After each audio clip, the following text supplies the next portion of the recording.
अपने चैनल चमत्कारी ज्योतिष में आज के इस वीडियो में हम आपके सवालों के जवाब देने जा रहे हैं जो सवाल आपने हमसे पूछे हैं। तो पहला सवाल लेते हैं दिविशा जैन जी का।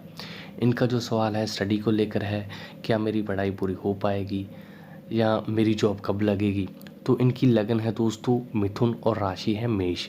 तो मेष राशि का प्रभाव इन पे रहेगा और मिथुन लगन का भी प्रभाव रहेगा। तो ये दो तरह के काम करने में माहिर होते हैं मिथुन लगन वाले। और राशि मेष है तो इनमें धैर्य की कमी जरूर होगी।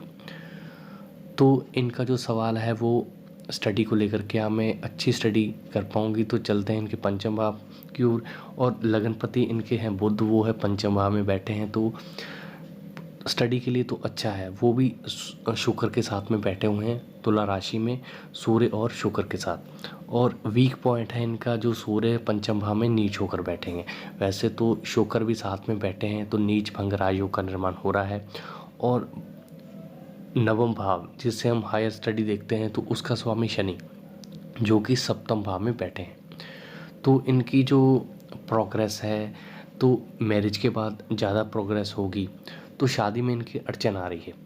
और एजुकेशन भाव में नीच के सूर्य बैठे हैं। बुध और शुक्र साथ होने से नीच भंग राजयोग का निर्माण हो रहा है। इनको पढ़ाई में दिक्कत सूर्य की वजह से आ रही है। सप्तम भाव में शनि के होने के कारण शादी में दिक्कत आएगी। ये मांगलिक हैं। और दूसरे भाव का स्वामी लाभ भाव में है। तो दूसरे भाव में जो राशि है वो है कर्क राशि। तो उसके स्वामी है एकादश भाव में जो कि चंद्रमा में। तो वो बैठे हैं एकादश भाव में। तो लाभ की इनको कोई कमी नहीं होने वाली है। और बृहस्पति भी देखिए अपनी उच्च राशि में बैठे हैं, चंद्रमा की राशि जो कि बृहस्पति बैठे हैं कर्क राशि में। यहाँ पे बृहस्पति उच्च के हो जाते हैं तो बृहस्पति बैठे हैं दूसरे भाव में। तो धन की तो इनको कोई कमी नहीं होने वाली है। तो एक और प्लस पॉइंट है इनकी कुंडली में, तो बृहस्पति इनके सप्तमेश हैं। तो इनकी शादी के बाद इनको खूब तरक्की होगी। जब इनका विवाह होगा तो तब इनको और सफलता मिलेगी। तो मैं तो यही चाहता हूँ कि आप जल्द ही शादी करें ताकि आप कामयाब हो पाएँ। तो आपको कुछ उपाय करने चाहिए। तो मेन आपका जो इस कुंडली का नेगेटिव पॉइंट है वो ये है कि सूर्य की वजह से इनको पढ़ाई में दिक्कत हो रही है। तो अगर ये सूर्य का उपाय कर लें, सूर्य का ये बीज मंत्र कर सकते हैं या सूर्य को जल चढ़ा सकते हैं। और एक उपाय इनको और करना चाहिए, सूर्य यंत्र या तो पंडित जी से मंगवाना चाहिए या हमसे भी मंगवा सकते हैं। तो सूर्य यंत्र पंडित जी से मंगवाएं और ये भी आपके लिए ज़रूरी है और स्टडी में भी आपको सफलता मिलेगी। तो ये थी दिविशा जैन जी की कुंडली। तो इनकी कुंडली में मांगलिक योग है तो इसका भी इनको उपाय करना चाहिए। और बाकी कोई इशू नहीं है इस कुंडली में। अभी इनको चंद्रमा की महादशा में गुरु का अंतर है। फिलहाल इनकी दशा अच्छी चल रही है, कोई इशू नहीं है इस कुंडली में। बस सूर्य का आप उपाय करवा लें, बाकी कोई दिक्कत नहीं है इस कुंडली में। ये कुंडली है, ये मिथुन लगन की कुंडली है और राशि मेष है। तो इस जातक पर मिथुन राशि और मेष राशि का प्रभाव रहेगा। तो इस जो कुंडली के लग्नेश हैं वो बुध हैं जो कि धन भाव में बैठे हैं। तो इस जातक को धन की कमी नहीं रहने वाली है। तो सबसे पहले इनकी ग्रह स्थितियों की बात करते हैं। तो धन भाव में बुध बैठे हैं, मंगल और शुक्र ये तीन ग्रह धन भाव में बैठे हैं। तृतीय भाव में सूर्य और राहु की युति है। सप्तम भाव में चंद्रमा बैठे हैं। नवम भाव में केतु, दशम भाव में गुरु और एकादश भाव में शनि बैठे हैं। तो लगन इनका 0 अंश पर है तो लगन कमज़ोर है। सूर्य युवा अवस्था में बैठे हैं 15 डिग्री पे। चंद्रमा भी युवा अवस्था में है 14 डिग्री पे।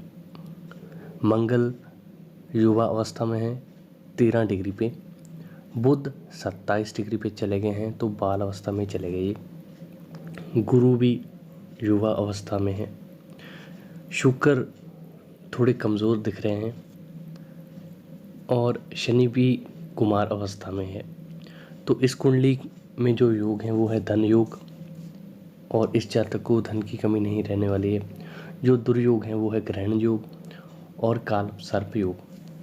तो इस कुंडली में सूर्य पीड़ित है तो राहु से सूर्य इस कुंडली में पीड़ित हैं, जो कि इस कुंडली के तृतीयेश हैं। सूर्य का रिजल्ट इस कुंडली में नेगेटिव मिलेगा। शनि इस कुंडली के योग कारक ग्रह हैं, जो कि नीचस्थ हैं, पर तीसरे, छठे, 11वें भाव में क्रूर ग्रह को अच्छा माना जाता है। तो शनि अपने शत्रु मंगल की राशि में विराजमान है। तो बृहस्पति इनका स्वग्रही है। बृहस्पति 2 केंद्रों का स्वामी होकर दशम भाव में बैठा है। तो इस कुंडली का गुरु मार्केश भी है, तो भावहानि भी करेगा। लग्नेश बुध अपने शत्रु चंद्रमा की राशि में विराजमान है, पर बुध धन भाव में है और धनेश कर्म भाव में है। धन भाव में यहाँ पे बुध हो गए, और बुध जिसकी राशि में बैठे हैं वो है बृहस्पति, जो कि अपनी उच्च राशि में बैठे हैं। तो इस कुंडली का जो नेगेटिव पॉइंट है वो है सूर्य का पीड़ित होना। तो जातक के पिता को कष्ट रह सकता है। आपके भाग्य शनि नीच राशि में विराजमान है, तो आपको शनि यंत्र की पूजा करवा के उन यंत्र को जल प्रभावित करना चाहिए, तो आपको इससे काफ़ी राहत मिलेगी। यह वृश्चिक लगन की कुंडली है। तो इस लगन के जो लग्नेश हैं वो मंगल बनते हैं, जो कि सुख भाव में विराजमान है गुरु के साथ।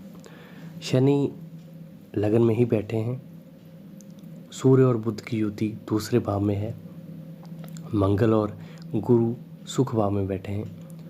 राहु पंचम भाव में, और शुक्र और चंद्रमा की युति है 12वें भाव में। केतु एकादश भाव में बैठे हैं। तो लगन है इनका 3 अंश पर। सूर्य कुमार अवस्था में है 11 डिग्री पे, चंद्रमा भी कुमार अवस्था में है 13 डिग्री पे। मंगल यहाँ पे मृत हो रहे हैं, 27 डिग्री पे चले गए हैं। बुध भी यहाँ पे वीक हो गए हैं, सिर्फ 1 डिग्री पे विराजमान है। गुरु वृद्ध है इस राशि में, 23 डिग्री पे विराजमान है वृषम राशि में। तो शुक्र बाल अवस्था में है और शनि वृद्ध अवस्था में है। तो इस कुंडली के लगन में ही शनि विराजमान है, तो इस जातक का हर कार्य देरी से होगा।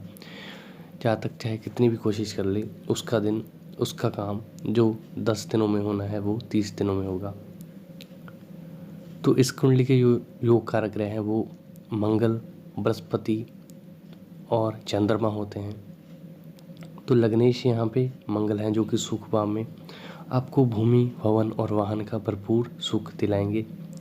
आपके बनते बनते कार्य रुक जाते हैं। पत्नी के स्वास्थ्य में दिक्कतें हैं। शनि अपने शत्रु मंगल की राशि में बैठकर सप्तम भाव को देख रहे हैं, जो कि इस लगन में कारक नहीं है।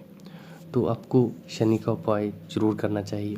वैसे आपको ज़िंदगी में हर सुख मिलेगा। शुक्र 12वें भाव में अपनी ही राशि में बैठे हैं।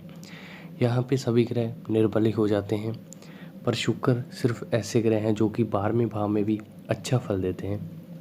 आपके एकादश भाव में केतु है, और क्रूर ग्रह का भी एकादश भाव में अच्छा फल माना जाता है। पर राहु पंचम भाव में आपके विद्या में अड़चने पैदा करता है।